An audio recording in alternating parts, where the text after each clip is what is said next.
Well, I don't know if it's possible to get hotter than it is currently in Riyadh. It feels like the surface of the sun, but we are ready for hot games and hot action here for StarCraft 2. Welcome back to the desk. We have got ourselves our next matchup on the way. Joining me, ZG and Wardy to talk about this one. You've just come off the cast. Good stuff, Wardy. That absolute banger over TVP. It was over very quickly. I'm not going to mean.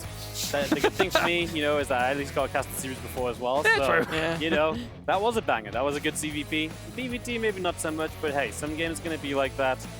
The thing is, it's only going to get more competitive the further down the bracket we go. Yeah, definitely. You get the winners against the winners, losers against the losers, etc. Blah, blah, blah, blah. That's how it goes. But let's talk about our next matchup on the way. It's going to be Clem going up against Dark here in what was the match to watch at the start of the day. As we see the guys getting ready and good to go into this matchup now. ZG, I'm going to say the same thing I said on the previous desk, actually. In a vacuum, I think a lot of people would look at Dark versus Clem and think, wow, Dark's accomplished so much, he's awesome and stuff like that. But actually, Clem is really good against Dark in recent memory.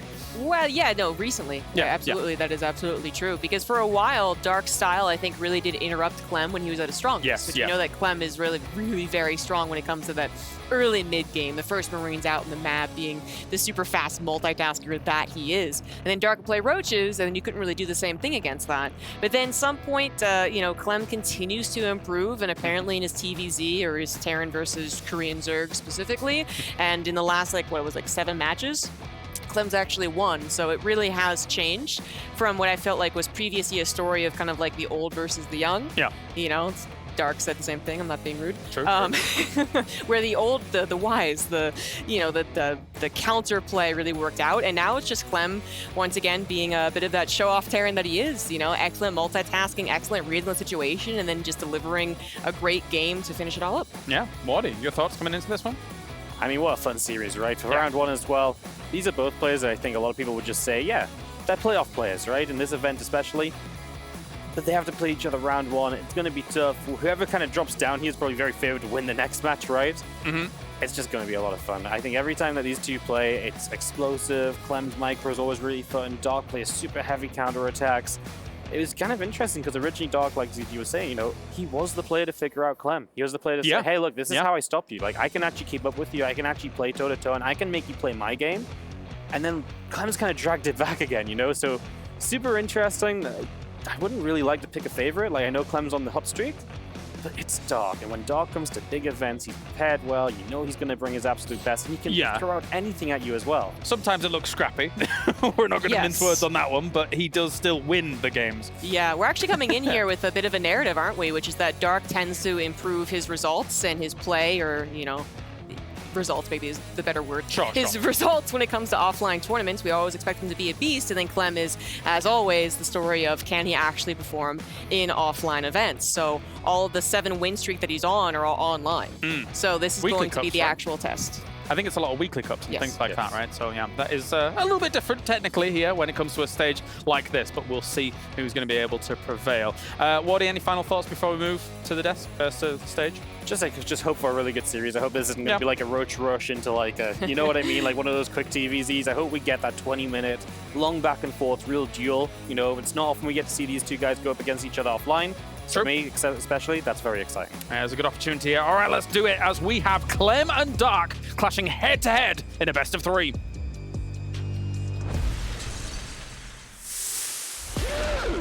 Not since I am Katowice have we seen these players play on LAN, and I think they've got a lot to decide here, Fancy. المباراة هذه بتكون جدا مميزة أعزائنا المشاهدين، لأنه في التاريخ اللي بينهم جدا عريق. شاهدنا كلم ودارك يتواجهون مرة كثير في الأسابيع الأخيرة في الأونلاين تورنمنتس، لكن اليوم بيكون في اللان في الوضع مرة بيختلف عن كل مرة فيها. This next one promises to be a beautiful showcase, and I cannot wait to meet these players. زي ما أنتم شايفين حتى المحللين قبل شوي يتكلمون، ما حد بيقدر يعرف مين بيكون الفائز.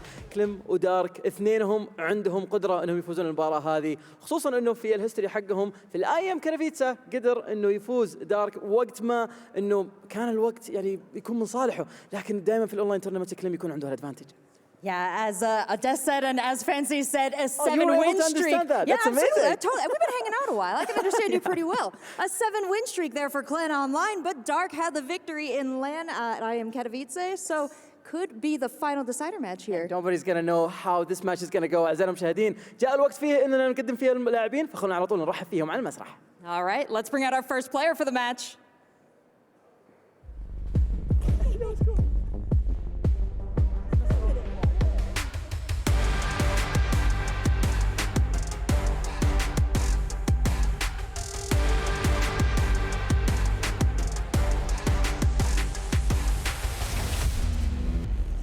Team Liquid's Clem.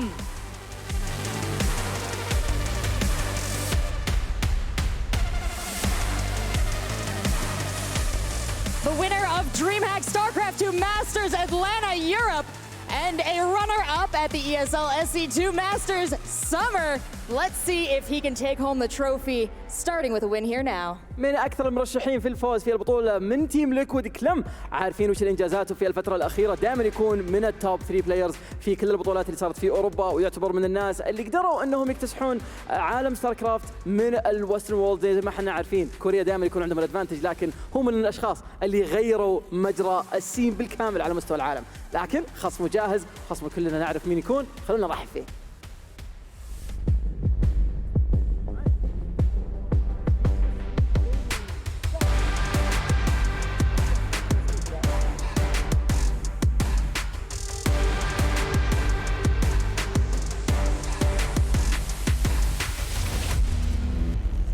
من فريق DKZ Gaming دارك.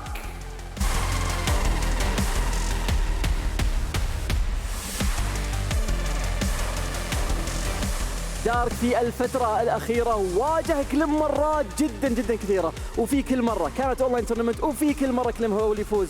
لكن وقت ما كان الموضوع يحسب، وقت ما كان الموضوع الستيكس جدا عالية، دائما دارك هو اللي يكون الأفضل، خصوصا في الأيام كرفيتسا اللي صارت في السنة هذه. فاليوم الجاي يكررنا الكرة من جديد، خصوصا إنه في لان تورنمنت ما احنا في أونلاين. The winner of many tournaments, DreamHack Valencia and others, and a fearsome player is Scary Zerg. Let's see how Clem will hold up against Dark. دائما يكون عنده فرصة دارك انه يفوز على كلم، خصوصا ان الاستراتيجيات حقتهم دائما يكون عاكسين بعض وبينهم هيستوري مرة عريض. فخلونا نشوف من اللي يقدر يفوز في المباراة هذه، وراح فيهم على طول يسلمون على بعض. All right, gentlemen, come to the center of the stage and shake hands. بالتوفيق لهم في كل المباراة هذه أعزائنا المشاهدين. تونا في بدايات البطولة، تونا في السويس جروب ستيج، وباقي عندنا مباريات جدا كثيرة نبي نشهدهم، واحتمال نشهد المباراة هذه مرة ثانية. فخلونا على طول نروح للمعلقين نتكلم عن المباراة أكثر. Let's send it to the casters to get this highly anticipated match underway. All right. We've got Team Liquid versus Dragon Kaizi Gaming. There is so much excitement behind young Clem and the experience that he's built up recently. But he's got that test in front of him. The Zerg player that initially ended his kind of win streak of dominance a couple of years ago. Do you think here on the big stage the nerves are going to get to him? Yeah, that's always the question, right? So both Clem and Dark are absolutely amazing, but generally, Dark, he strikes me as the more confident player. He strikes me as the man who feels comfortable in these sort of scenarios, playing on a big stage. He won a World Championships back in the day as well. That being said, though, the last 7 times, so I had to double check this, but the last 7 times they faced this year so far, Clem has won every single time. It is insane. That is such a big turnaround because you got to think about how dominant Dark was against him for so long. To turn it around and win a series was great, but then to win 7 in a row? That's insane. That's wild. It really is. I mean, it used to be a story of Clem liked to attack. He liked to be aggressive, and Dark would get in there with backstabs him. You know, Ling run bys, always catching him off guard. He'd wait for Clem to move across the map, and then he'd just rip his feet out from underneath him. But Clem recently, he's been able to play very safe versus Dark. He'll often open, you know, no third command center early on, just quick banshees to be safe, very methodical play. And it's simply hard for Dark to keep up to him. You know, once you get to the mid game, as it goes to the late game, it feels like Clem is an onslaught of just drops on every side. Yeah, Dark has been talking about that a little bit so far in this tournament with the interviews. Now, you never really know exactly how serious you have to take the man, but he was talking about the fact that he's getting a little bit too old to keep up with some of these younger pro gamers, and I think he was aiming that at Mr. Clem, of course, because Clem and both Raynor are, well, they're probably the fastest pro gamers that we have in StarCraft 2 overall. They are so incredibly quick. If you ever have the chance to see them play at an offline tournament, like their left hand on the keyboard, it is on another level. Even if you compare it to the guys that, you know, we've been watching for many years, like, for example, Dark. That being said, though, Dark, of course, a fantastic multitasker. Recently, he made it to the GSL Code as Grand Finals, and that was like a week ago? Maybe not even? Yeah, that was just last week. He's in form. He's definitely in form. He's never not in form. He is a multiple-time world champion. He is a massive monster, a GSL champion, and of course, a very powerful Zerg. In the bottom right side of the map, representing Dragon Kaizi Gaming, this is Dark. And his opponent here in the top left-hand corner of Neo Humanity for Team Liquid, it's Clem.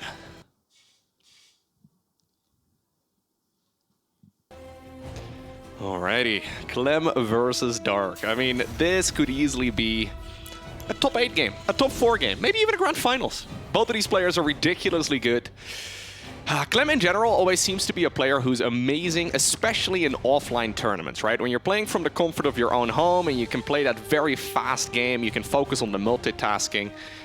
That's usually where Clem seems to, really be at his absolute best right now. Can he actually stay as strong at this particular tournament as well when he's playing on such a massive stage?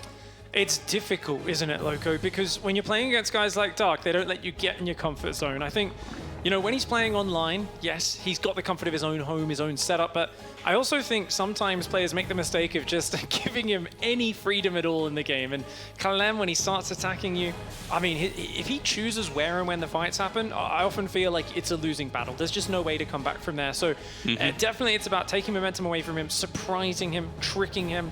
You have to beat him in the strategy game if you want to take him down. Okay, we're going to be taking the base over here on the left side. Now, this is something that Dark's been doing over the last few weeks where he's trying to trick his opponent just a little bit, right? So this is something that Clem will have to scout here eventually. If he doesn't, I mean, he may make the assumption he's playing against a 2-base Zerg. That would be really, really funky. Normally, we see the 3rd base taken for the Zerg in the triangle location, mostly because those mineral fields over there, Clem is going to see if they're mined out. They need to be mined out if he wants to send the Queens and the Zerglings over there eventually. Clem should scout this with the Reaper here in just a moment, but this is still a bit of a curveball right here for Dark, right? This is not something that Clem plays against all the time. I love it. The gasless opening is so economic. If he can just kind of defend the Reaper, drone up these 3 hatcheries, Dark is looking to take that economic lead. And because he knows Clem doesn't often poke into the main with the Reaper, he might not even realize what he's up against. He should scout the triangle 3rd here in just a moment. Okay, he gets 1 Zergling here in the end. And with okay, he does indeed see that there's no 3rd base taken here just yet. And he is immediately sending that Reaper, it seems. No? Okay, I thought he was going to send it straight towards the left. He is going, by the way, for a triple CC start. That's interesting. There's a 2nd barracks on the back of this too. Yeah, looks like he's going to go for the double drop with the Marines, kind of bypassing the Hellion stage of the game. And no just Banshees, I guess. Straight on 4th. Yeah, I was saying 2 command center play really safe. And I think that was his mindset for quite a while, but it seems like Clem is so confident after winning 7 series in a row. He's willing to play a greedier style, and that gets him straight into the game that he knows and loves. Of course, Dark, with this greedy opening of his own, is going to be able to contest it. Both players bypassing the early stages. Interestingly, Dark still hasn't taken Gas Loco. He's going to be having super late link speed. He's going to be really happy there's no Hellions diving in this game. Yeah, generally you will finish up link speed early on, right? And this is going to be one of those scenarios where he will need to take gas very soon. Otherwise, he will be fighting that Marine-based attack that will be coming. I mean, it's going to be a pretty late Marine-based push, but it will be coming eventually. He's going to be fighting it with slow Zerglings at this rate. Yeah, okay, I guess it's got to be slow Roaches at this point. It has to be, right? If you delay the gas this long, because exactly the arguments you just pointed out, you are not going to be fighting Stim Marines with slow Zerglings and be a very happy player. So expect 3 or 4 gases and a Roach Warren to drop any moment now for Dark. He does start a lot of Overlords, so he has a little supply blocked there. But you know what? Building those gases and the Roach Warren does chew up drones, frees up supply. Clem's Reaper, so annoying. Already getting a couple of Zerglings and a Creep Tumor. And indeed, there we go. The double gas transition does begin. Still no Roach Warren Loco. Yeah. He's getting really, really greedy on this. Like, Dark is taking greed, and he's saying, I'll have 6 extra orders of greed after that, and I just hope I don't get punished. Yeah, I actually think Clem is also playing a very greedy build, though, because this is one of those pushes that can die pretty easily to Roach-based aggression, and that is something that Dark has done many times before. Now Clem is going to get confirmation. I mean, at the very least, you should figure out roughly what he's playing against. The Roach Warren, indeed, is coming up here eventually, but if this would have been a really sharp, just like a Marine-based attack, right? It could be right here, right about, well, 5 to maybe 15 seconds from now, depending on Clem's execution. He would have nothing. He's very good at anticipating his opponent's build. Sometimes I almost look at Dark's vision and go, how does he know what's happening? He hasn't scouted anything, but he's got that star sense, that ability to intuit what his opponent's planning in the game. And now he's got the Roach Horn finish. He needs to start pumping those Roaches because those Marines are coming across the map. Medivacs will boost forwards and meet them on the front. Dark needs to hold that Roach key down. He's already at 62 drones going Lair.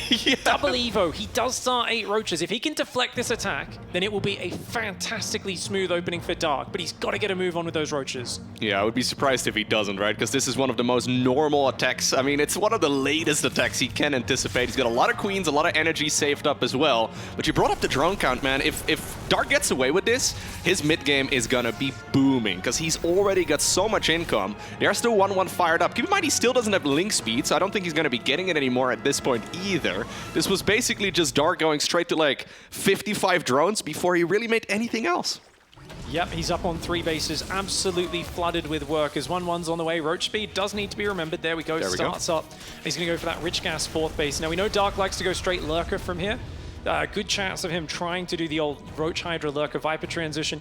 The other way you can do it is you can go sideways into Zergling speed, melee upgrades after +1 range, try to swap back into a more traditional game at Hive Tech. Or maybe just mass Roach Ravager from here. I wouldn't even mind that. Just hold down the Roach push and attack as soon as all 3 of those upgrades on the production tab finish up. I love that style. I mean, I think it's not used enough. Do you think if he's brave enough to do it, I'd love to see it. I mean, Clem's got a lot of Marines on the other side of the map. He's looking for more pressure. He wants to snipe that 4th base if he can. Siege tanks are building behind it. Clem is aware of the dangers in this game. He's going to see if he can get some pickups. Okay, well, he's still definitely in a good position, though, Clem, that is. He hasn't really done any damage, but he's also not really in any trouble here. His economy is still big, he's got solid upgrades coming as well, and he's now jumping on top of this army that is certainly not big enough. Finally, the additional Roaches show up, but without any of those speed upgrades, it just takes... Oh, sorry, Jimmy. Jimmy, no, don't do it. Jimmy! Oh, ow, ow.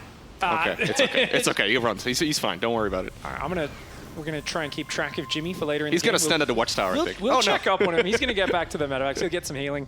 Second factory is on the way. Mass Roach still coming out. It's just 71 drone Mass Roach. It feels like with what Dark's committed to, he's going to have to commit to a massive attack. But if Clem's tanks are in a safe enough position, he'll be able to survive. He's got pretty good positioning, but he's got to be wary. There's a lot of Marines on the right side of the map. If Dark can shove right now, I think he's got a kill timing. Clem, though, very cleverly attacking the right side. He's kind of luring Dark away, trying to keep him occupied. If Clem can buy another 30 or 40 seconds, I think he's out of the woods. All of his upgrades are finishing. His tanks are getting set up. He just needs a few more seconds. Yeah, you were talking about it, right? So Dark probably could step sideways into Lings, he could step sideways into a big attack, he could go into a Hive, but he's doing really none of that. I mean, he's going for a push right now, but I feel like this is a little late. That said, though, he is maxed out, and he does have a massive amounts of Roaches and Ravagers. Siege tanks need to be sieged up. Yeah, Clem does intercept him far out of range of the tanks. One siege tank gets biled on the left side. Nice angling for Dark, but he's taking massive damage to the Marines and the siege tanks. Biles another siege tank up the guts. The Marines come around, though. You can't afford to lose those Ravagers. He's got to get out of here. Clem's on top of him, though. Clem sees those exposed Ravagers. He wants to take him down. Yeah, he may not have the supply, but he's got the correct units. In the meantime, a couple of siege tanks are falling close to the natural expansion. Dark, by the way, just holding down the R button here. He's flooding the map with more Roaches. Oh, Clem got overeager chasing that, losing those tanks. They were the anchor that were keeping him alive. Now he's just got overly stimmed bio. SCV's being pulled to the front line a little bit too late here. The 1-1 Roach rally might just be able to do it. Dark here with the greediest opening we've seen in a while. Snipes the 4th command center, and he is overrunning Clem's position. Yeah, as soon as the SCVs start falling, which has already sort of happened, there we see the pool. This is going to be very difficult for Clem to sustain. He needs to pull those units back immediately, but he's losing so much army. He needs those SCVs to tank a little bit. Don't lose that siege tank, please! We do pick it up, and we do boost it away, but it might just be a little too late. I like the tanks on the high ground, but the one in the natural gets taken out. The Roaches and Ravagers are just overwhelming right now, trying to make the Ling speed transition. Behind this is Dark. He's got 70 workers. He's already done great damage. I'm amazed that Clem is still hanging on as well as he is. I think any other Terran would have fallen down, but the way he keeps dodging the biles, pulling out, trying to lure the Roaches into range of that siege tank on the high ground. The problem is that command center is very exposed. 1 or 2 more volleys, a few biles, that thing could fall. This is one of the absolute oldest Zerg timing attacks in the book, but he decided to play it off of a very strange and uncommon early game. The 1-1 Roach speed, I think it's the build we saw back in 2010, right? Maybe we didn't have Ravagers back then, maybe the build is slightly different, but this is definitely not something that Clem doesn't have experience against. It's just that this is pivoted from a very different opener. And right now, Dark just has way too many units. He's starting to, well, finally break through this army here of the Terran player, and I don't really see a way out. GG is called, and Dark gets a win in game number 1. What a game. So he skipped the gases until like, what, 55 drones? Yeah, something. It was past 4 minutes. It was, if you take gas at 3 minutes, it's considered late. Dark says past 4 minutes, so let's go. And you know what? I think it's a great way to play against Clem. He realized that Clem's been getting comfortable against him, kind of just saying, oh, Reaper will just look to deny creep, will be really casual. And he realized if he could just drone up, then he will be looking good. It's a little bit worrying, this visual. I'm not sure if his eyes are hurting him, if he's got something stuck in those eyes. Does seem to be wincing a little bit, but that would not be great. What a nice opening. And I like the decisiveness of the push. I actually thought it was a bit sloppy, the way he was split up. But notice how Clem's These balls in the middle are awesome. His bio always stemmed towards the Roach Ravager, and it left the tanks on the left exposed.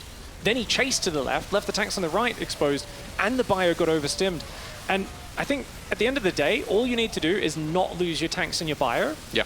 And the thing is, traditionally, the kind of theory is pull your SCVs early, because they don't do damage, but they're very good at getting in the way and slowing the Roaches down. By the time he realized he was in big trouble and he pulled those SCVs, it was much later. Hey, you are definitely right, though. Dark trying to get something out of his eyes, it seems. That does not help him in these games where you do definitely have to be able to pay attention to your monitor. Maybe it's just the air that's a little bit different over here in Riyadh, because it's very dry around here. Very hot. If you're not used to it, you need some eye drops. You know, I've been having to hit the chapstick quite hard because my lips are not handling it too well. That also comes with flying, you know, across the world to get here from Australia and a lot of air conditioning and that sort of thing. But I wonder if Clem didn't quite realize what exactly it was he was playing against. Because he knew it was a Roach Ravager-based army and he saw the early game, but he may have not realized exactly how greedy Dark actually was. Because he sniped a Tumor here, he got like a couple of Zerglings maybe, but he didn't really scout the main base that deep. Yeah, I mean, the Reaper rotating through may have told him, but it's always hard to say. This man is a bit of an enigma, hard to read, unpredictable. Even when you're in the caster's chair, you see the whole map. It's hard to predict what he's going to do next. In the top left now, we've got Dark. And his opponent here, down in the bottom right, it's Clem.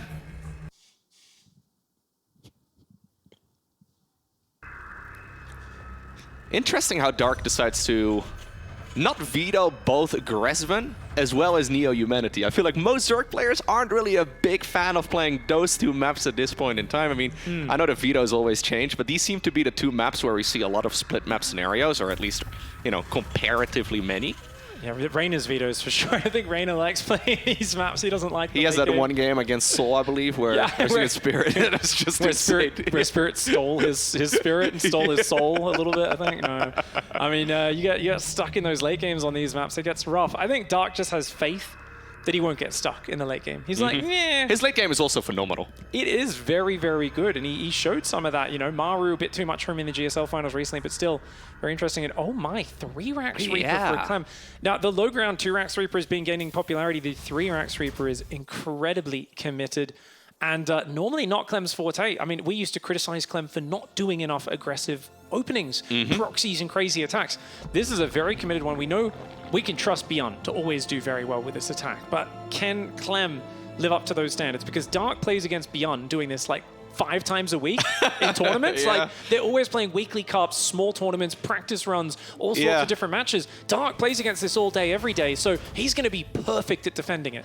Yeah, this particular variation with the third barracks has kind of fallen out of favor a little bit over the last few months, it seems. I mean, we saw it quite a bit like 2 months ago. These days, it seems to be mostly the double Rex start. But you're definitely right. Dark knows what to do against this. It usually seems to involve link floods, so he just goes for a mass amount of links. But it all comes down to the micro against those Reapers. Clem has got some of the very best micro in the world, and Dark is going to have to figure it out. He did decide, by the way, to go for a third hatchery. Some Zerg players against triple Rex starts like to delay that, at least for a little while. Yeah, I mean, it's a free snipe if the Reapers choose to go for it, but that is a big if. Right now, they want damage. A drone goes down, a Zergling goes down, and the Reaper's doing very well. Keep in mind, Dark sent his Overlord through, so he saw no commands on it. He knows it's 3-Rax Reaper well ahead of time. He knows exactly what he's up against. He has not started Zergling speed. He's trying to just build Queens, slow Zerglings right now. He needs it. He needs it really quickly, because unless Clem is going to give him Reapers here for free, he's not going to be able to get the wraparound.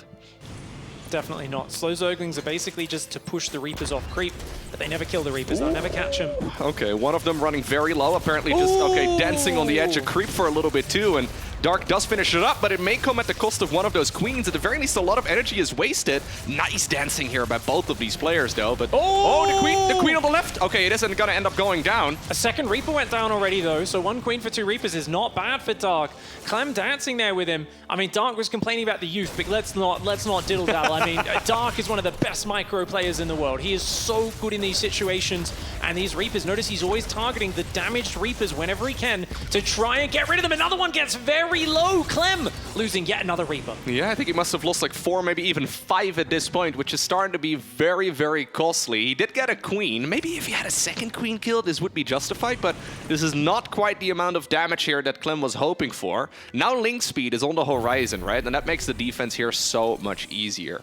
One problem, or quote-unquote problem, with this particular opener is that it can only really lead towards that marine-based mid-game, so there's really not a whole lot of guessing here for Dark. He knows that once he shuts this down, until Stimpek is finished, he doesn't really have to worry about much of anything, so he can just drone up if he wants to. That's why I love Gumiho's one from the finals back in Sweden, where he went To 2 racks Proxy Reaper into Battlecruiser. Oh, Battlecruiser is what it was, yeah. BC follow-up. It was like the sickest. It was so cool, man.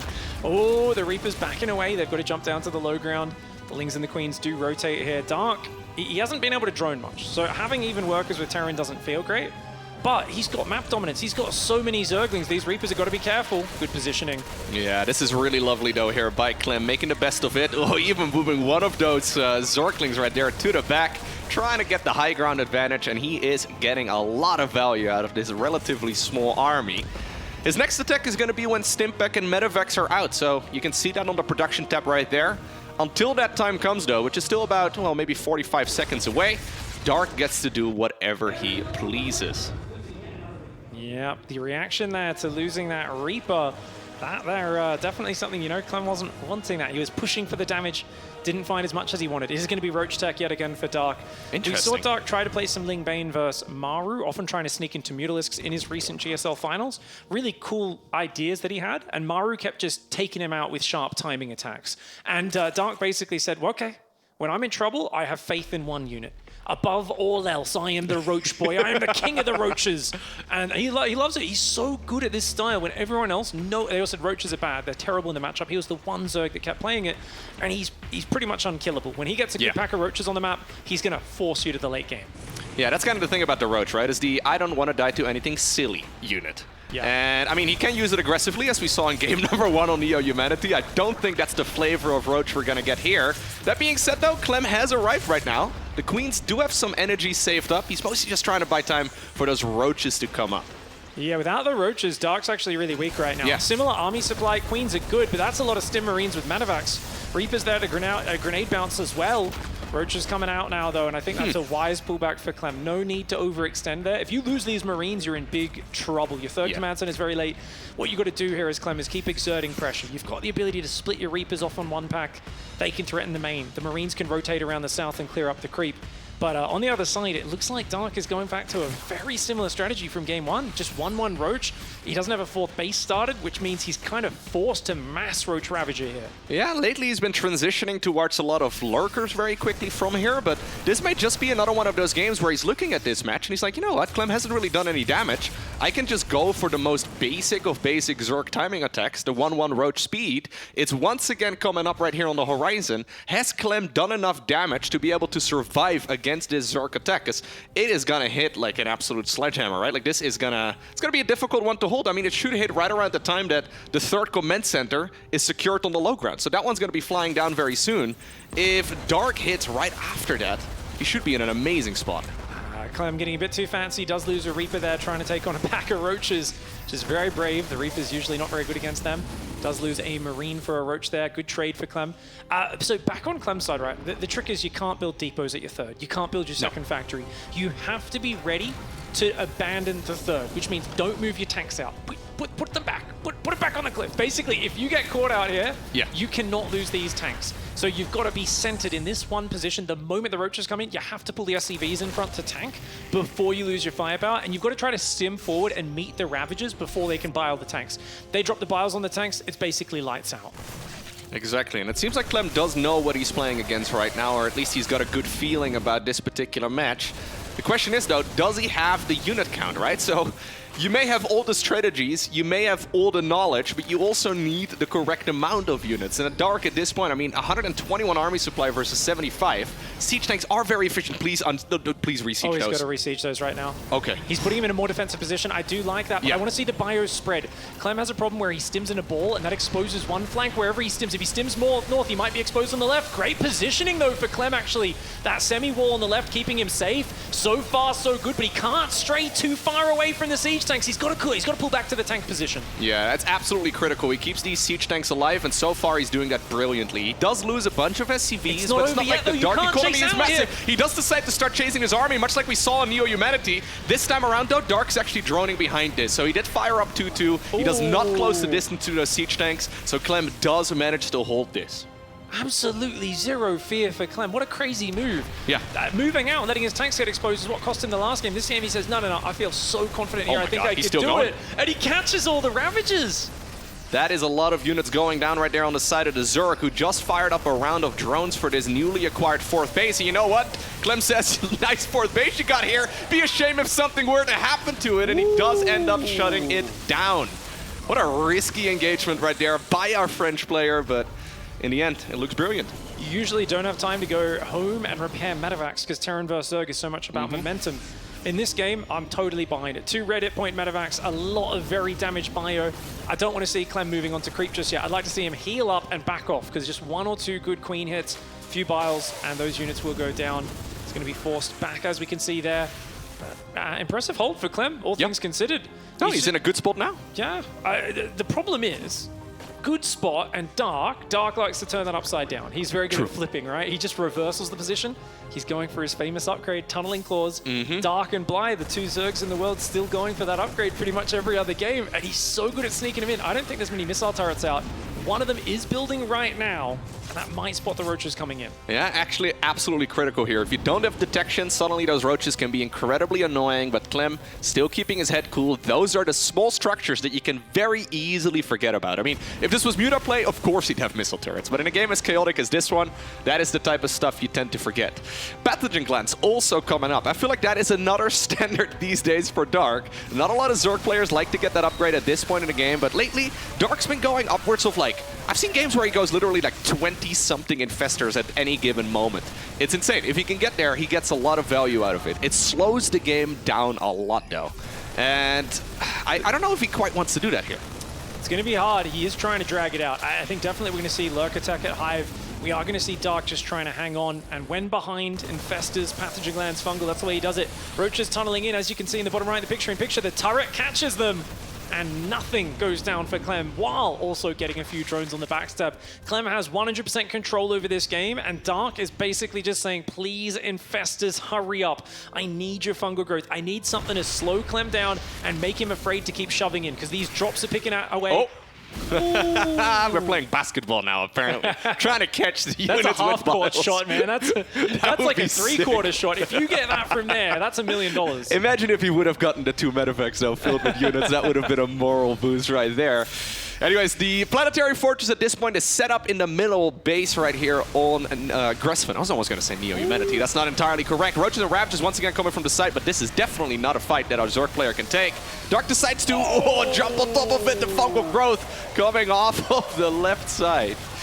Anyways, we've got that Ghost transition coming up, right? Clem will be happy to trade out a couple of those units and replace them with better ones. Yeah, it's going to be tough here for Dark. He got a good engagement, but he's got to stop those tanks getting in any deeper into his territory. He's looking to catch Clem on the move. If he can catch him on siege, this will be good.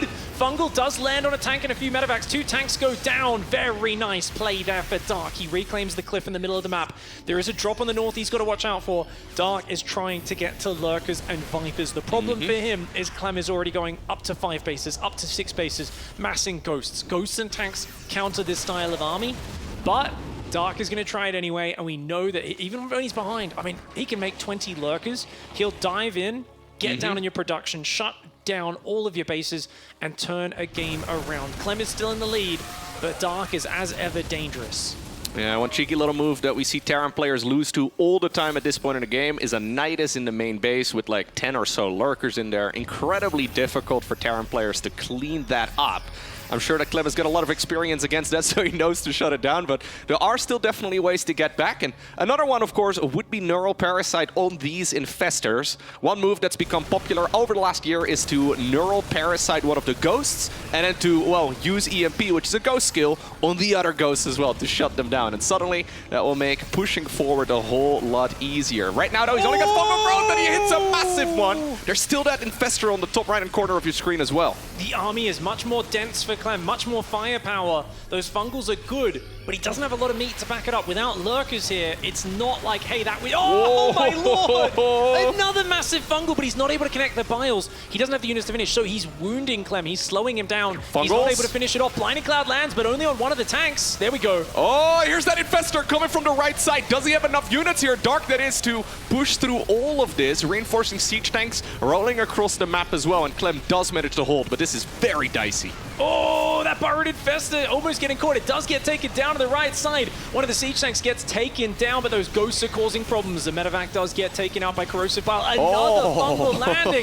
Dark's fungals are amazing, but he just doesn't have the units to back it up. Rocha Ravager doesn't do enough damage at this stage of the game. Yeah, keep in mind that those Infestors no longer root the units in place. They slow them down, so he can still micro his way just barely outside of the Corrosive Bile range right there. Eventually, though, the Zerg reinforcements are streaming across the map, but this is like an early game army, right? Do we really like this? I mean, he gets on top of his army. Okay, I thought for a second he was going to try and push through there. You're absolutely right, Loco. It's an early game army. That's why Dark felt, okay, I've got to capitalize. I killed an army, let's push. But Clem saved enough. He guns down so many roaches on the retreat.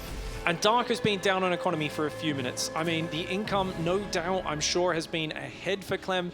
And that is 5 minutes plus of Look at that roller coaster. significant income advantage. Wow. Yeah, both of these guys going neck and neck here so far, trying their very best. This is the longest road to Lurker Viper play that I've seen in a very long time, and it looks like we're getting there. Beggars can't be choosers, and right now Dark is indeed in a bit of a begging position money-wise. The problem for him that we were talking about earlier is that Mass Tank Ghost is amazing at dealing with Lurker Viper. Usually, the idea is you get your Lurkers, they've only got a few tanks, maybe a couple of Ghosts, and Lurkers and Vipers are amazing, right? But you want to get some good fights, maybe deny a base, and then swap into like either just Mass Lingbane Hydra Viper, something really mobile, or go for the Broodlord Infestor if they're very heavy on siege tanks, because Broodlords are very good at making the siege tanks friendly fire. He doesn't have the money to make those options. Dark is going to try and drone up and get the Baneling there so he can swap back into a mobile army, but he's definitely not rich in this game. And it feels like the Lurkers will keep him alive. I don't think he has any actual aggressive timings with them, though. Yeah, he's going into melee research right now as well for the Zerglings, and most importantly, the Banelings as well. Ultimately, I guess what he's aiming for here is maybe Lurkers in the Nidus Worm and maybe for defending bases, and then mostly Hydraling Bane to try and push back this very Ghost-heavy army. That's one of the problems you can run into here as Terran. If you're too focused on the Ghost, yes, they're an amazing unit, but if you have too many of them, it's very difficult to defend against simply Lings and Banes. But the problem is, those upgrades right here for Dark are very far behind. He's been focused on Roaches and Ravagers and then into Hydras and Lurkers here. Ooh. Okay, well, not the end of the world right there for Clem. I mean, this is not a game where you can just walk those Lurkers towards the Planetary Fortress and burrow them next to it, right? No. What are you going to get with them? Nidus in the main, I guess, but... The Lurkers are, yeah, they're the Nidus in the main, or they're the wait for Clem to get a bit over-eager and then flank him, right? You can't shove in and force things to happen as Dark.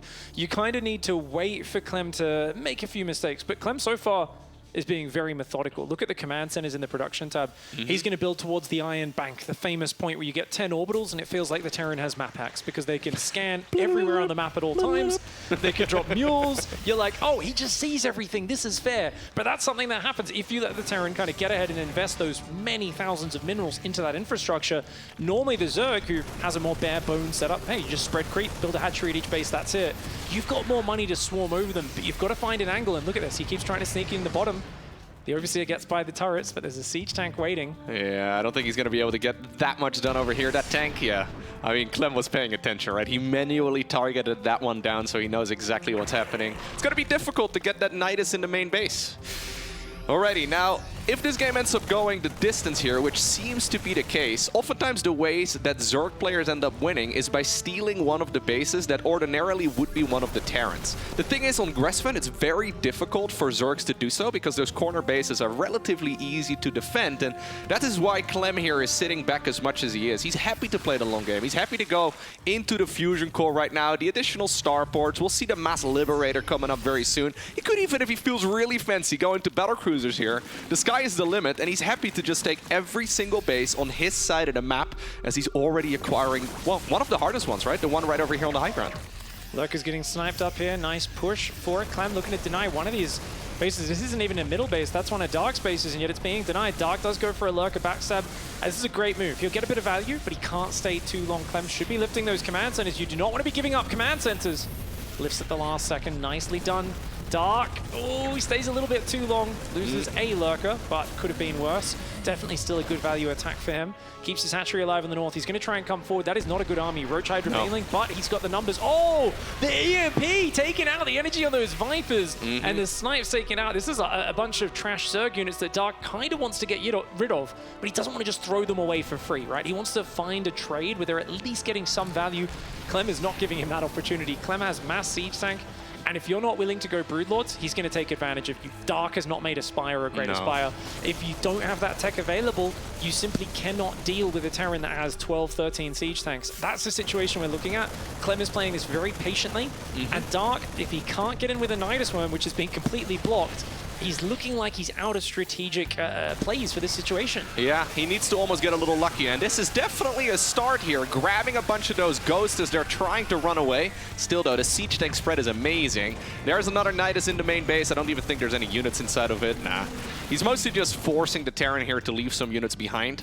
Recently, I've even seen a planetary fortress in the main base for the Terran players just to shut down any sort of Nidus play. I love the transition right here towards Liberator Ghost. Liberator Ghost tank is an absolute banger against a unit composition like this. Like you said, there's no Broodlords going up in this match, right? I mean, he could make the transition right now, but the upgrades would be so late. Nice little replay over here of that move we just saw. And that wasn't what Clem was hoping for. But honestly, the man's rich here. He can replace those units very easily. He does need to be careful, though. It's not like Dark cannot remax here in a heartbeat. And you know what?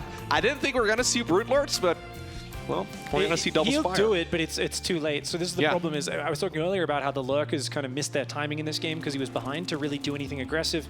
Now we're going for the Broodlords. It's going to give a lot of time for Clem to start mixing in a few Thors. Now, Clem gets caught with no Thors, no idea this is coming. Definitely, this could be a problem. I mean, I'd love to see the units tab in this game because I think it's like 15 siege tanks. Yeah, 14 is a crazy siege tank count. They're going to buy a lot of time. Broodlords will do well against them. Nice little pick-away move here for Dark. But Dark really needs to try to take this bottom and top bases, and he needs to fill them with drones instantly.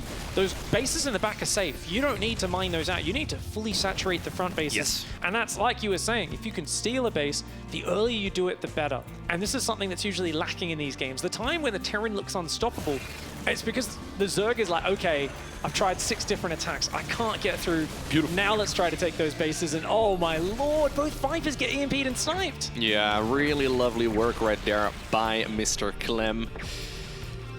Dark really needs to take one of the bases. So you see the bases that are building right now on the minimap, the ones in the top left and the one, I guess, in the bottom right? Those are critical. He needs to take, ideally, both of them, but it's going to be very difficult to pull that off. I mean, all of these fights are excellent right here for the French Terran player, and I mean, he's still trying his best. He's got tactical nukes available right now, too. He's replacing some of the lost units with Liberators. We've got high-sec auto-tracking and, what was it, building armor coming up?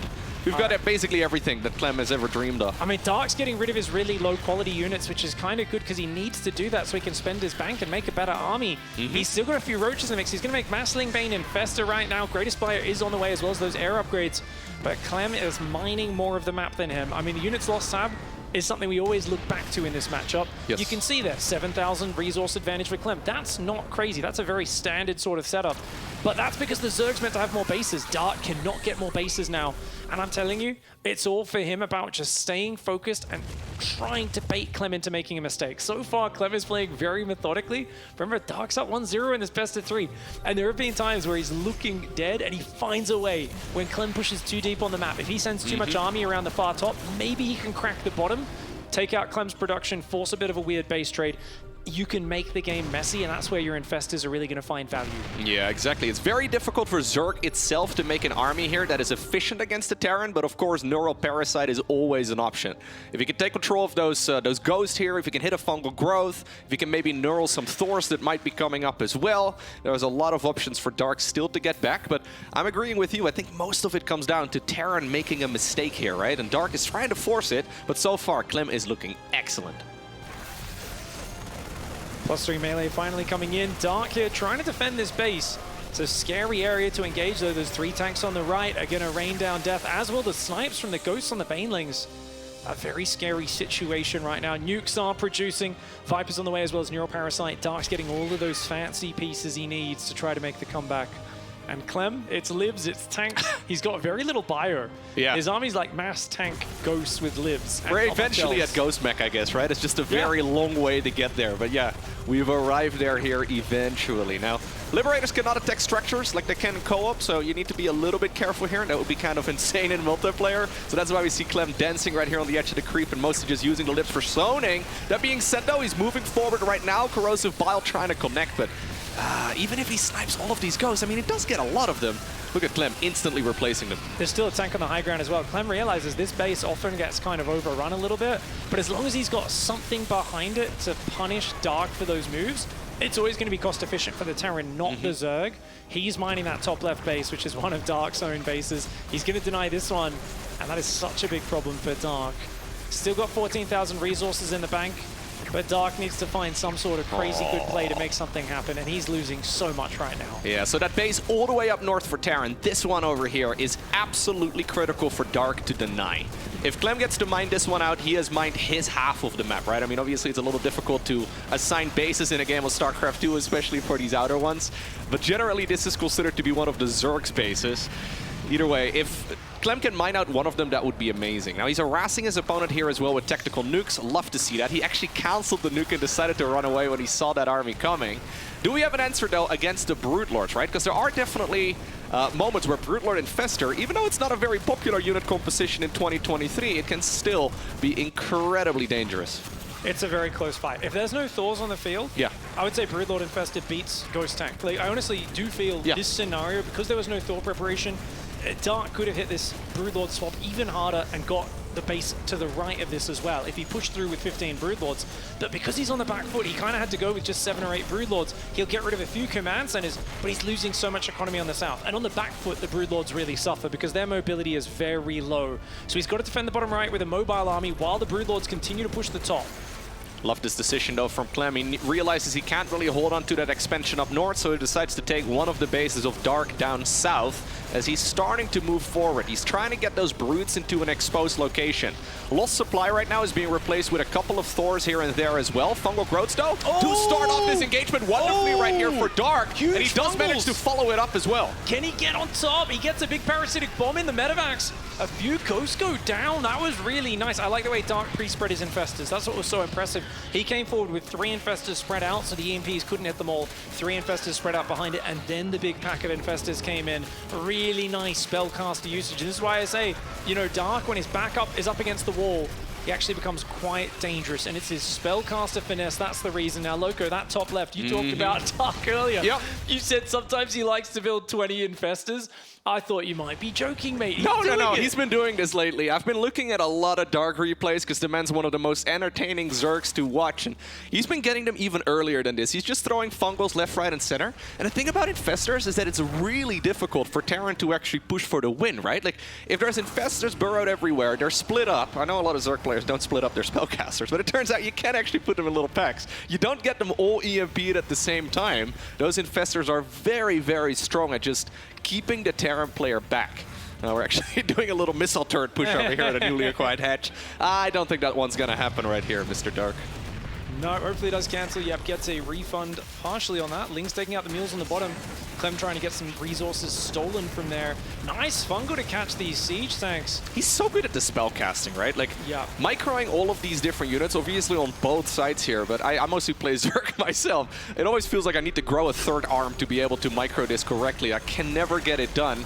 Okay, well, Dark maybe making a small mistake there, but he does catch it in time, and he moves those Infestors back, just microing those spellcasters very cleanly. The Thors are here now, though, Loco. This is the problem. Thors hard counter Broodlords. They outrange them, they gun them down, and this is where you look at the army composition for Dark. You see it as Clem, and you say, okay, how do I lose this game? Well, Neural Parasite. That's the only way you lose this game, is if you let him Neural Parasite your Thors. So Clem's entire game plan from here has to be just be very patient and careful, always scan, always make sure there's no sneaky infestors behind me. Because if your opponent builds that many infestors, it's like you make sure you don't get Neural Parasited, you'll win the fight. If you get Neural Parasited and he can mind control your Thors, turn them against your army, you'll get absolutely one-sidedly destroyed. So everything hinges on Neural Parasite. Clem should be aware of this, and with the Liberators raining down from above, the EMPs, I don't think Dark's going to be able to land Neural. I love the nukes here as well, though. The nukes are so helpful for just pushing the Zerg out of those positions, right? And that's exactly what he's using them for. I mean, he can try and neural all he wants here, but it's going to be difficult to close the distance if the Terran is just simply clearing out the creep and scanning ahead. Now, it is critical that he keeps scanning ahead, though. He's got a lot of orbital comments available, so he can see the Zerg army. But if he gets caught off guard, this is still definitely something that can turn easily in favor of Dark. I don't know how you take this fight as either side. It's so scary. Yeah. I think Clem setting up a wall of Liberators and saying, come to me, is the right way to do it. He takes out a base and then I just love chills. these two siege tank run-bys. We've seen this like 3 times now in the last few minutes. Dark is just not getting that base, and he's running out of gas. Those are some Hammer security siege tanks, man. Some siege breakers, right? Some beastly guys coming in there denying 3 hatcheries in a row. Another nuke going to push him back. Nuke's only 100 minerals and 100 gas, and it's going to give great positional advantage as well as picking off the creep and the spore crawlers. Clem's got a bit of money in the bank here. He can make a few more nukes. He does need to be careful, though. He doesn't just get creep tumors with this, right? That's something we see sometimes where Terrans are getting a little carried away with their command center and nuke production. But yeah, just slow pushing with the tactical nukes. I think that's the way to go. Try to drive Dark into a corner, because at some point he won't be able to run anymore. I do miss the days of innovation dropping. Ooh, I thought for a second he was ready to nuke his own unit there, but he canceled it at the last second. Got a Broodlord snipe. Of course, if you cancel the nuke, you can run forward while your opponent's still afraid to venture into that area. Gets another Broodlord, does lose a ghost that time around. Dark's pretty much out of mining at this point. He's very low on gas. Clem's going to have the chance to even mess up a fight and then remax and still potentially win. Oh, good Ling Nidus in the bottom right. Dark still playing a scrappy game, but with no mining available. What is he going to make after this army, right? So Clem can remax. Yeah, he's going to make Queens and Zerglings, I guess. That's really the only option here. Those Niduses are becoming pretty expensive. Oh, uh-oh, snipes landing on the Broodlords. Infestors trying to throw some fungals out, but a lot of them are losing their energy. I feel like the EMP zoning is fantastic for Clem. Broodlords finally take out a ghost. Dark dancing back and forth. I love the patience here, though, from Terran. It's so easy to get over-eager and just step onto the creep, and then we see the neural parasites connecting, right? But Clem, he's lost against that many times, I'm sure. He has learned from his mistakes, and he is playing this like an absolute champ. This is a brilliant game of StarCraft 2. You know, games like this, Dark cannot be happy about the last patch, because he used to win these games just by attacking his own broodlings. He'd attack from 2 screens away, but because the broodlings don't last as long now, their timed life is only a few seconds. Used to be a few seconds extra. He can't siege from as far. Needs to be careful, though. Yeah, that's what I'm talking about. That was like 4 or 5 ghosts maybe going down. Clem does have money to replace them, though. He's got, 4,000 gas. That's the main resource to look at right now. Dark essentially broke as far as the gas count goes, but he can always get Queens, right? And Queens are, well, some of the very best spellcasters in all of StarCraft 2. I would probably even call them the best. Queens are actually a secret mechanic to translate minerals into gas in the late game as well, because they can heal all your gas-heavy units. So in this scenario where you've got no gas in the bank, it will be something where getting Queens, healing those Broodlords, is very cool. Very hard to do in an actual pitched battle, though. It works in small skirmishes. The moment everything's fighting, things go down too quickly to land the transfuses. It's very difficult to pull off in action. All right, well, Clem, he tried to push through the center of the map, and it did not quite happen. Very impressive right there that Dark managed to hold on, but now the next fights are gonna be happening a little bit further up north at the final mining base of Dark. Clem can even start taking one of those minerals, or one of those bases with the mineral fields in the bottom left-hand corner, the one that we just had on camera, left to his, well, basically only mining base as well. Either way, though, I think this is probably where the game will be decided. Nuking the Spore Crawlers there. Broodlords do take out a ghost. Nice micro. Oh, he's going to fly it forward to try and snipe the ghost that has the nuke in it. He hasn't gotten it yet. This may be a problem. Okay, he backs off just barely in time. Ooh, okay, Ling Run by in the south, taking out a bunch of SCVs as well. Dark, as Clem comes forward on the map, finally getting some decent trades here. Spore Crawler's moved back, Infestor's still looking for the big fungals. Dark taking some fantastic engagements. I feel so excited seeing those fights, but I look back at his money situation and I realize I don't know if it's enough. Clem can take a lot more bad trades before this really starts to impact his chances in this game. I guess you could argue the gas bank is not that big for Clem though, right? 4,000 minerals? That being said, he can build Marines, which are going to do much better in this situation in the endgame than just Zerglings will. Yeah, no. If we have to go all the way back down to Marines, I think Clem will be pretty happy, because that certainly means the Zerg will be out of gas as well. He has been using a lot of tactical nukes, though, and I really love how he's using them here. Okay, we have a Neural Parasite to cancel it. Fair enough. That's cute. We have an EMP as well. But, I mean, this is an uphill battle here for Dark, right? Like, he's been looking for a mistake, and Clem is just not really making any. I love the Neural breaking the nuke and EMPing his own other... He could have just fungled it, right? Like, that would have been the same result there, but it would have been a bit easier to pull off because it doesn't require as much range. Well, fungal doesn't actually kill the ghost as well, right? So you would need to, like, triple fungal it to actually take it down. So yeah. Neural are kind of efficient there, funnily enough, even though it looked like a style play. The Broodlord's going to try and dance. Only 11 Broods left. The Banelings would love to hit those ghosts, but they're never going to get a chance to. I mean, Clem is playing so careful, and how he's evolved. Remember when we used to just look at Clem and go, oh, how would you describe Clem? He attacks, and then what does he do? He attacks more, and then he attacks more. Can he defend? No, he likes to attack. He just attacks. Nowadays, he can play such a slow, methodical game, and while he's still dictating the pace, it's his ability to slow things down and really make sure he doesn't make any big mistakes that is such a stark difference to his early days. This is difficult, though, for the Terran player to deal with, right? Those Zerglings are fully upgraded, they have Adrenal Glands, and even though it's only a couple here and there, they can really start biting their way through a lot of those structures, and it puts a lot of pressure on the Terran to try and move forward here. Sometimes with those Ling Run bys, exactly, those fungal growths can start landing because Clem is looking at his main base instead. He needs to be incredibly careful because those Zerglings, they don't mess around. Massive fungal growths. It's a distraction, those Zerglings. A distraction is all you need in this scenario to maybe catch him not looking at the front. Looks like a Cloak Ghost will finally clean up all those Zerglings behind this. That's a massive tank line. So many siege tanks still alive in this game. It really shows you that Clem's never had his army reset. He hasn't made a siege tank in like 20 minutes. He's still at 14. They're still there from the early game. Like, he just has never been in a big amount of trouble in this game. He's just kind of like, no, more libs, more ghosts, more Thors, all good. I like the parasitic bomb, the Spore Crawlers damaging these Liberators. Dark is getting sick value. Yeah. It's just, he's so far behind on the income. Oh, nice fungal parasitic bomb combo. Does wound them, but only takes out 1 or 2 ghosts. Not actually striking down that many of the Terran units. Yeah, Dark is still showing us that he feels comfortable playing the late game, right? Like, this now very much so becomes a game of stamina as well, where if you make a mistake, the game can be over in about 30 seconds from now. If one mistake is made on either side, the game can be over. And in my mind, Dark is the type of guy who will never really mess up the late game micro here. And there's definitely still a chance that Clem gets a little over-eager, maybe overstays his welcome a bit, and that he, well, does, for example, get his entire Ghost Ball fungled. We've been so close to that so many times, but so far, he hasn't made that slip up. Once again, the Zerglings get in, and these Lings are so powerful. Yes, they are, and he's been mining this base, getting away with this because Clem's so distracted on the top. I mean, Dark is actually getting a fair bit of mining in here. And not only that, you got to remember that Dark is untiltable. He can be in the worst position on Earth, and he just kind of chuckles to himself and says, oh, it'll be cool if I win from here, won't it? Like, he just doesn't care if you put him in a bad spot.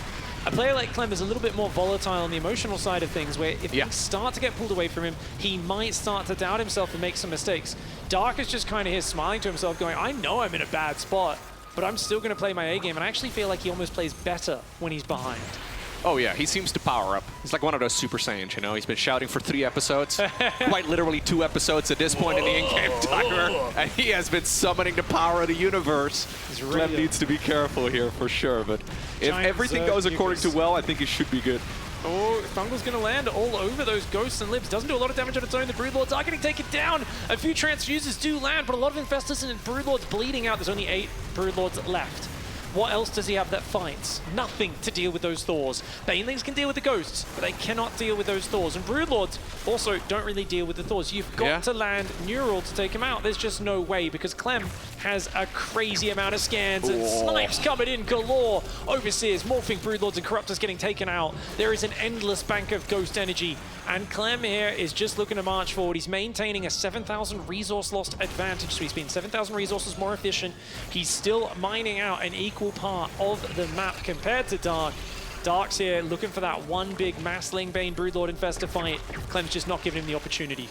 Yeah, one bit of criticism right here for Clem is that that base in the bottom left, that one's been mining for a long while. And that's the only reason why Dark still has money here to actually replenish some of those lost Broodlords. Yeah. They're mining side by side at the bottom of the map. Both players could probably be harassing, but I think Dark's saying, yo, if I'm not going to bother with your base, there's a good chance you'll forget about mine as well. So I'll just keep sending it to the natural.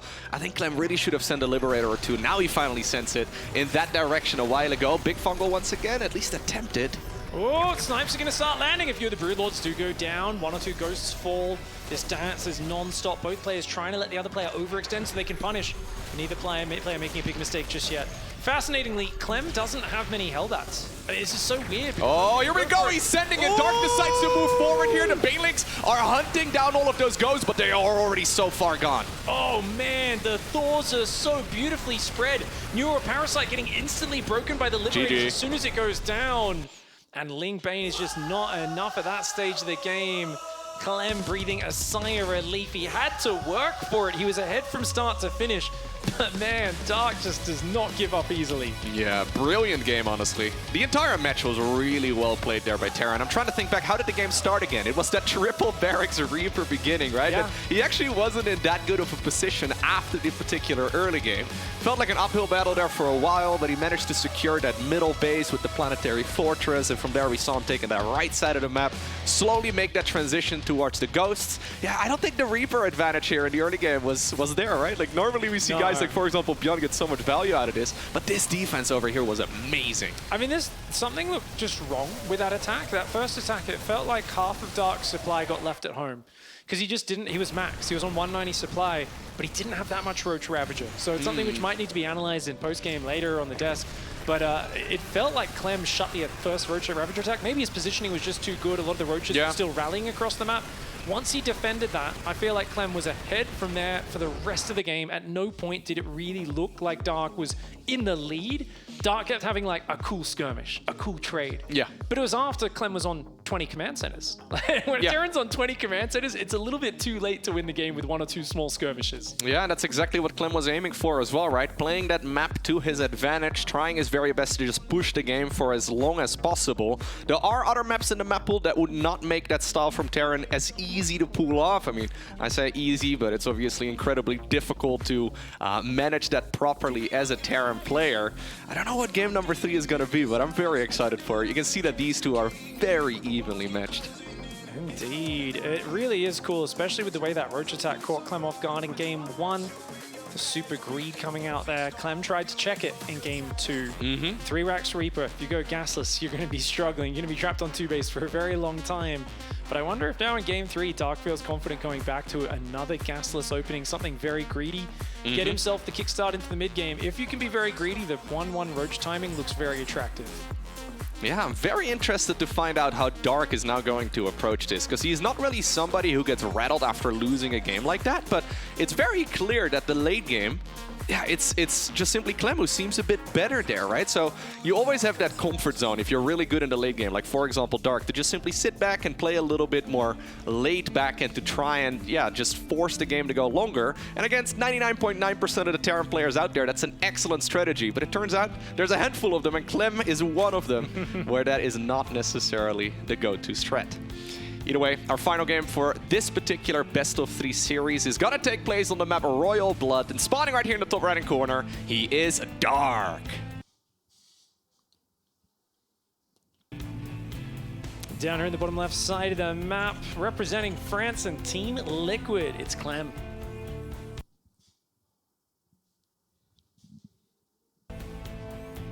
Alrighty. A 7-win streak is pretty big, Loco. Yeah? I think looking at recent form, it's hard to say that Dark should be taking Clem down, but you got to say, big stage and upsets basically a Dark's bread and butter. You know, Dark is the master of just making the game sloppy and scrappy, and so I wouldn't mind him do like a really fast Zergling speed, you know, where he does his little like 8 Zerglings run into your natural just before Hellions are out, kill 4 SCVs, ruin your entire build order. Yep. You know, like all the weird little just tiny details that Dark does to throw his opponent off. I'd love to see them come out. I think in chaotic games, he is probably the very best player in the world, right? Like, if you compare it to the other Zerg players, like, for example, Serral, it almost feels like Serral approaches the game like it's an Excel spreadsheet, right? And Dark is like, you know what? I'm playing Microsoft Paint, I'm just drawing colors, I'm just making circles, I'm filling in the pieces here and there. It's a very different approach. And yeah, Dark's he's filling out a spreadsheet in Microsoft Paint. Like he's drawing. He's drawing the tables in. He's like, yeah, this is how everybody does it, right? It's like, no, Dark. But there's software for that makes it much easier. But he's so good in those scrappy games. So forcing the game to be scrappy would be really, really nice. And maybe that's why he's been playing so Infestor heavy. Because most Terrans are going to be like, what? How many Infestors do you really have? Are you really telling me you have about a dozen of them already at this point in the game? Well, Clem definitely not flustered in game number 2. Maybe game number 1, though. He was thrown off a little bit, right? Because that was so many Roaches and Ravagers. Way more than he expected. First Reaper's going to come across Royal Blood looking for the Reaper tax. The Reaper tax is something no Zerg wants to play. They say, I didn't vote for the Reaper tax, I don't believe in the Reaper tax, but the Reaper's going to come anyway, and he is very difficult to deny. Did he only build 4 Zerglings this time? That's a bit different. Dark normally tries to be very safe with 6 Lings, but you know what? Yeah, gets an extra drone out. It shows his mindset. He just wants to be pushing the greed a little bit more. Even though he's going to have Ling speed this game, it's going to be a somewhat delayed Ling speed. And, ooh, he looks for the ambush, but Clem is watching and does not lose that Reaper. This seems to, by the way, be the build here from Terran that you expected in game number 1, right? So no super quick third command center. It's going to be a classical 1-1-1. Not really the build we really see that often anymore these days. So this was the go-to standard for many, many years. Reaper actually found a little bit of an opening when he decides to go around. Anyway, this is going to be a 1-1-1 with Hellions and Banshees. This shows that Clem is feeling comfortable playing the normal game, playing the standard game. He's not really too concerned right here for what Mr. Dark has got prepared for him, and he'll be happy to just harass in the early game, and then I'm assuming transition towards bio here in a little bit. Solid game plan. He's going to go for the dive. Nice little run by. There are 5 Zerglings available. Already good blocking and focus fire with the Queens there. The Hellions going to try and dance around, but it looks like the damage has mostly been denied. Great drone pulls. 2 drone kills for 2 Hellions and a Reaper. Oh, great denial by Dark. Shuts it down, and he's going to be comfortable as long as there's no follow-up damage. Yeah, that's interesting. Oh, that would be a mistake. Okay, at the very least he can get the creep tumor here. I think he could have had it, but he decides not to. Yeah, so the reason why this particular push with the first 2 Hellions and the Reaper worked out is because of the quick triple hatch opener. Zerg players delayed their link speed for just a little bit. They would have link speed ready for, well, about 4 Hellions. Actually, it's a little bit late for that as well, I just noticed. But normally you finish it up right around that time. Absolutely, and that's why, you know, the modern delayed link speed does give you that window. And it does seem like Dark's worker count is not very high, right? No. So, like, he had to build a lot of Zerglings in the follow-up for that. If these Hellions dive, they're going to find out that he's very well prepared. But so far, there we go. Gets a creep tumor, pulls back. Dark puts it back down. Yeah, I thought Dark would be a little further ahead after, you know, not really losing many workers, but it's still healthy. 44 drones to 35 SCVs. Banshee comes in the left. Very early Spore Crawlers keeping him safe, so fantastic read of the play by Dark. Getting those Spore Crawlers so fast, very non-traditional, but it's going to block Clem. Clem has no momentum. Like, he's poking around, he's looking for aggression, he's not finding any real serious damage. And the moment you shuttle this down, Clem's like, okay, 3rd command center, 2nd and 3rd barracks, we'll play the macro game. But Dark's going to be much quicker down that route. He's going to go 10 drones, lair, Baneling Nest, 2nd and 3rd gas. He's going to explode into double upgrades in a moment. I really like Dark's setup. Yeah, so Dark this time around making the straight transition towards the Banelings, right? So no Roach play this time around. He's just going to go into a very conventional mid-game as well. This is the most normal one. So normally what Zerg players aim for is that Baneling speed essentially as quickly as is reasonable, right? You want to focus on the economy, but Baneling speed is the most important upgrade. And usually we see the Evo Chamber upgrades on the back of that as well. Now Dark, he's been playing this a little bit differently so far in the series, where he gets the Roaches going first and he does a timing attack with them. This is probably the most conventional game we've had so far. Dark did hit a slight supply block on 90. His lair's done. I'm wondering if he wants to try and squeeze that Spire in that he was looking for in the GSL finals recently and didn't get a chance to pull off. I mean, he's already got a macro hatchery down super fast. He should get bailing speed here, though. Yeah, okay, definitely. there he goes. Bailing speed is so important. You were saying, you know, you gotta get it as soon as it's reasonably possible. It's like, yeah, any time before the big push comes, you want to have that done. Fighting without it is very difficult. This fourth base being a little delayed there. For Yeah, we have a Dark. macro hatchery before the fourth. I mean, this is Dark, though. You can look at a dozen Dark games and they'll all be slightly different, even when he's playing the same strategy. But now these benchies can just swoop in and get the kill. Jackson Pollock of StarCraft for sure. He kind of slaps paint across the map sometimes. He's just dribbling creep around the map. He's like, no, it's impressionist. It's an impressionist CVT build order. We do that. And the thing is, that's his art. Like, look at this. Look He's an abstract painter. Yeah. Cyril may be an accountant. This is a little bit different. Well, look, he's got an infestation pit almost done at 7 minutes. Like, is he going to go the fastest hive and ultras of all time? I think so. Maybe he gets a few infestors out. Either way, it's a very cool way of playing. The problem is, he's weak on army right now. He's got to be really careful. This is where he ran into trouble against Maru. This sort of timed push kept taking him out over and over again. And Clem's hitting it right here. You're way up on workers, but if you lose that fourth base again, you're in huge trouble. Yeah, and that's exactly where there is a little bit of weakness, right? When you don't play StarCraft 2 like it's a spreadsheet, you may fall off guard against a very, very standard push right here from Clem. Siege Tank is in a tricky position, but this is not a very fast-moving Terran army, right? Like, this is an army where Zerg can actually prepare. He's got bailing speed at this point done, and he is ready for the wraparound. There's two Siege Tanks, very exposed. Oh, we do have the Hellions over there. Those Hellions! Oh, this is a terrible fight for Dark. He gets rid of one Siege Tank. And that's it. For an entire Ling Bane army, he gets one Siege Tank, Loco?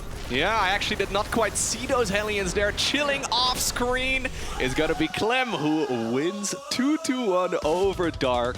And game number 2 and game number 3 looked absolutely beautiful. Yeah, same issues, unfortunately, that Dark is running into in the grand finals. Clem with a super sharp timing. Tank positioning perfect, the Marines come in. And after weathering such a scary game 2, and of course a very rough game 1, Clem manages to stabilize and fight off the Zerg. A decisive way to finish off an otherwise very difficult series. Yeah. Couple of small things right there for Dark, right? He ended up hitting a small supply block. He was a bit late on the bailing speed. His Evo chamber upgrades were not as smooth as they could have been. All of the little things, they add up, and against a stock standard style right here from Terran, you end up falling behind.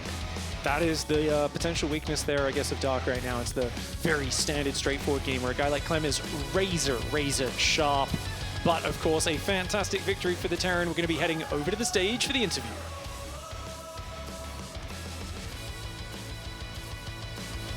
Well, that was it, Clem. That was number 7 in a row over Dark. How does that feel? Oh, that feels great. Winning my first match, I feel like it really boosts my confidence as well. That feels very good. زي ما تشوفون كليم بعد ما فاز الجيم الاول الان يقدر يقول انه هو فاز على دارك 7 مرات على التوالي. سالناه وش شعورك تجاه الشيء هذا، يقول انه شيء شعور جدا جميل صراحه، وانا مبسوط مره اني فزت اول جيم لانه هذا يعطيني ثقه جدا كبيره. Now, Clem, tell me a little bit about your journey through this match. Game 1 seemed a little bit tough. Game 2, a long, drawn-out battle where you got stronger and stronger, and then Game 3, very nice. Yeah, well, game 1, I didn't think I would quite die to his push. I was a bit surprised he managed to kill me there. But I knew that I made a couple of mistakes, and I felt like I wasn't playing too uncomfortably. Like sometimes when I'm on stage, I tend to feel a little bit uncomfortable, but there I actually felt pretty good. Game 2, I got ahead very quickly in the game, I think, but then it took 38 minutes to finish it, so that was a bit rough. But yeah, game 3 was just a lot of small victories, like getting some 2 more denies. The benches got a few kills. The Hellions did pretty good as well, and then the big push ended it. Yeah, that was tiring. سألنا كلمة السؤال الثاني في المقابلة، نتكلم عن وش اللي صار في الجيم الأول، خصوصا الخسارة اللي واجهها قدام دارك. كان قاعد يقول إنه الخسارة هذه كان بسببها إنه ما توقعت أبدا إنه بيسوي البوش عليه بهالسرعة، خصوصا إنه يوم التانكس حقاته ما كانت تواجد في المكان الصحيح. بعد ما سوى له رش قدر إنه ياخذ الفوز، لكن بعدها يقول في الجيم الثاني أخذ مني 38 دقيقة، كان شوي متعب، لكن بنفس الوقت الجيم الثالث قدرت إني أفوز بسرعة، وكان الفوز حقي في الجيم الثالث كلها فوزات صغيرة حول الجيم، لما بالأخير قدرت إني آخذ الفوز الكبير. لكن كلها حالتين يقول هو إنه أنا جدا أتوتر يعني إذا صرت في المسرح، لكن بالعادة يعني ما أقدر أدي أداء كويس، لكن المرة هذه بالعكس أنا أحس الثقة عندي جدا عالية. Clem, Darka, an incredibly tough opponent, but you've got lots more of those still ahead in this tournament. Anyone you're particularly worried about? Anyone I'm worried about? Mostly Maru, I think, and Sarol as well. But I mean, everyone is very good. It's gonna be tough no matter what. But yeah, I think Maru and Sarol are the toughest for me. السؤال الثاني سألناه أو السؤال الثالث اللي سألناه كلم عندنا في المقابلة، تكلم عن مين اللي خايف منه يواجهه أكثر شيء في هذه البطولة. يقول إنه دائما مارو وسيرال هم أكثر اثنين ممكن إني أعاني منهم، بس كل اللي موجودين كويسين، بس الاثنين هذول هم أكثر ناس مركزين عليهم.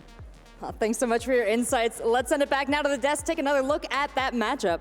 يعطيكم العافية أعزائي المشاهدين، نروح على طول للاستوديو ونتكلم عن الماتش اللي شاهدناه قبل قليل.